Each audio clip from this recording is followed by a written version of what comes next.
Okay, let's unpack this. We've got this source material here, and it really doesn't pull any punches about, the state of the world. No, it doesn't. You look around right now, I mean, high inflation, geopolitical stuff flaring up everywhere. Even just scrolling through social media feels chaotic. It absolutely does. It Yeah. feels like everything is being tested, doesn't it? Yeah. And the sources really cut straight to that feeling, asking that big question, is my life still on solid rock?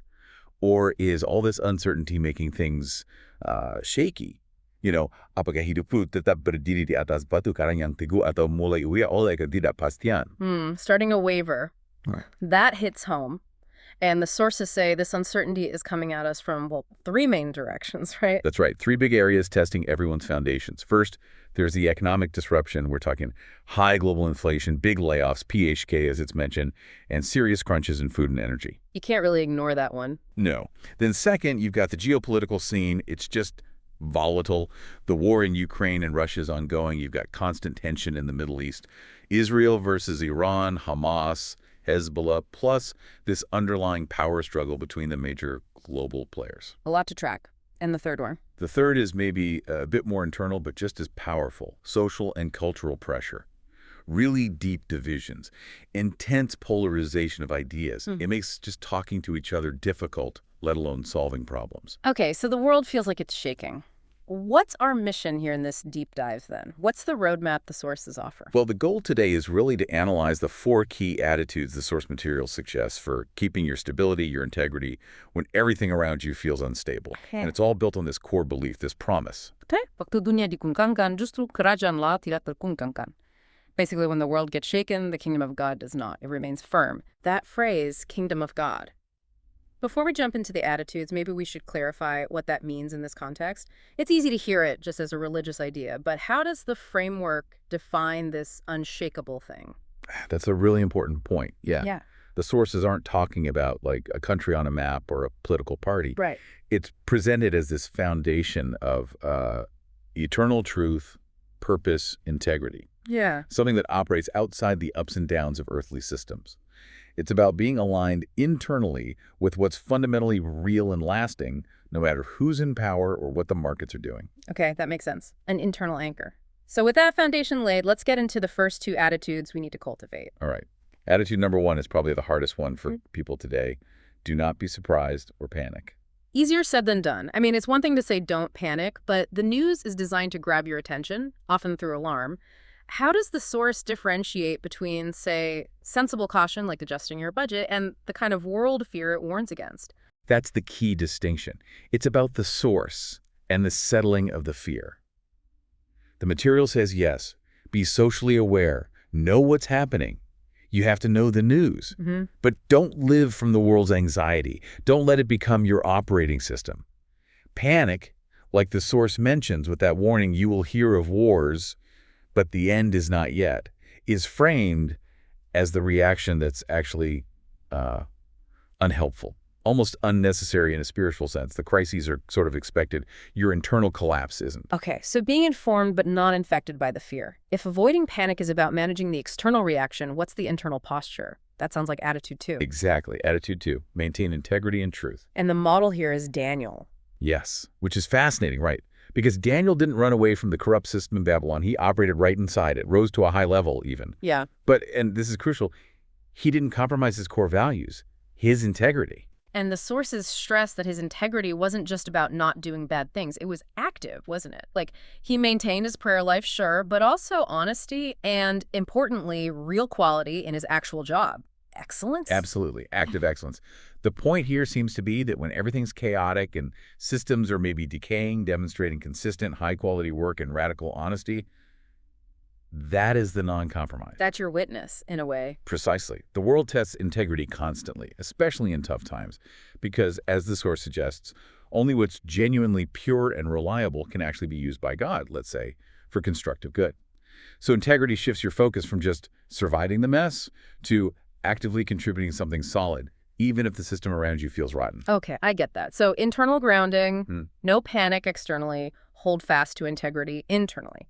Now, this is where the sources seem to take a really interesting turn, right into our modern anxieties about money and control. Oh, yeah. This part feels incredibly current. No. It directly addresses those worries a lot of people have, especially if you're watching the economy. Is my money safe? Are my investments going to disappear? Is some, global elite going to reset everything and take control? Those kinds of fears. Feels that are definitely out there. It feels like a hard thing to tell someone, don't worry about your retirement fund when things look so volatile. But the source material has a pretty bold response, doesn't it? It does. It's a radical perspective shift. It essentially says, look, these assets you're worrying about, they're not actually yours. Ooh, okay. We're just stewards. Penatalion, as the source puts it. Not owners, Pimalik. Stewards, not owners. How does that change things practically? Does it quote something there? Yes, it quotes 1 Chronicles. Segala sesuatu berasal daripadamu dan dari tanganmu sendiri kami memberikan kepadamu. Basically, everything comes from you, and from your own hand we give it back to you. And if you really internalize that, it totally changes the game for financial anxiety. Your main job isn't protecting your stuff, it's managing God's stuff wisely. So if we're just stewards, what does that mean for managing, say, an investment portfolio today? Do we just ignore the market swings? That feels irresponsible. No, not at all irresponsible. It's not about apathy. It means your primary focus shifts. It's not about frantically trying to shield the assets from every possible threat, which is probably impossible anyway, right? Right. Instead, it's about asking, how can I use what's been entrusted to me wisely, faithfully, according to the owner's purposes? And the source actually concludes that the most secure asset you have isn't gold or property or even Bitcoin. Ah, interesting. They mentioned Bitcoin. Yeah, it's very specific. The most secure asset, it says, is a life fully surrendered to God's purpose. So bringing in Bitcoin and gold there, is the source suggesting that any attempt to find ultimate security in a worldly asset, whether it's ancient like gold or modern like crypto, misses the point if our hope is placed in the asset itself? That seems to be exactly the point. What do gold and Bitcoin have in common? People often turn to them when they lose trust in traditional money and government control, right? Yeah. They're looking for security outside the potentially failing system. Makes sense. The source material seems to say, okay, maybe your distrust of earthly systems is valid, but simply transferring your ultimate trust from, say, the dollar to a highly volatile digital asset. Yeah. You're just moving your hope around. You haven't actually grounded it. True security, it argues, only comes from that unshakable kingdom foundation we talked about earlier. Got it. So if attitude 2 is about internal integrity, what happens when that person, that grounded individual, turns to face the world? That sounds like attitude 3. Right. Attitude 3, become a witness and channel of hope. Okay. The idea here is pretty straightforward. In dark times, children of light must shine brighter. It uses that powerful line from Isaiah. Bangkitlah menjadi teranglah sebab terangmu datang. Arise, shine, for your light has come. Arise feels like the key word there. It's not passive waiting. It's active, like the example they used Joseph, right? Exactly, Joseph in Egypt. He went through years of suffering, injustice, a preparation, you could say. And when the huge famine hit, he didn't just cope. He had been positioned through his integrity, that's attitude 2, to use God's wisdom to literally save his family and the whole nation. He became a channel of hope and practical solution because he was prepared internally. So it's about being part of the solution, finding ways to bring wisdom and help right into the chaos, not just retreating from it. Which leads us nicely into the most practical part, attitude 4. What do we actually do today? Yes, this is the boots on the ground part. The source lays out 4 key actions for right now. Okay, let's hear them. Action A. Action A is the absolute bedrock. Yeah. Build a sharp spiritual life. It mentions being watchful and praying, referencing Mark's gospel. Watchful and praying. Why is that so critical in this chaotic environment? Well, the source warns that without that spiritual sharpness, that sensitivity to divine guidance, you're really vulnerable. Vulnerable to being swept away by the world's currents, deceived by misinformation, maybe falling for financial scams promising quick fixes. Which are everywhere now. Exactly. Or even just getting caught in polarizing echo chambers. So a sharp spiritual life here is framed as an active defense mechanism against manipulation, helping you discern what's truly right, not just what feels culturally or morally convenient. Okay, sharp spiritual life first. Action B. Action B flows directly from that. Remain a faithful channel of blessing. This echoes Joseph, Daniel, Esther, the examples given. Their impact wasn't just being spiritual and private or only attending services. They actively brought goodness into the systems they are part of. They worked for positive change from within. Improving things where they were planted. Okay. Action C. Sounds like we're back to the money. We are, but with the stewardship perspective. Action C.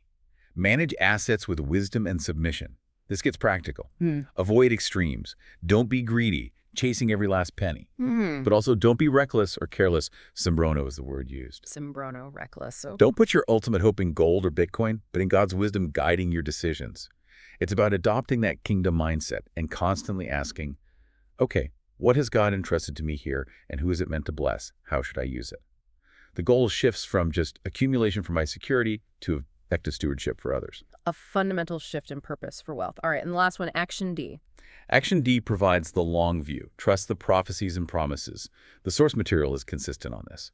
Yes, the world might look like it's getting darker, more chaotic. That's expected. Okay. But the promise, referencing Isaiah again, is that in response, God's people, those standing on that firm foundation, will actually shine brighter. Their light becomes more distinct, more needed. So expect difficulty, but respond with increased hope and action.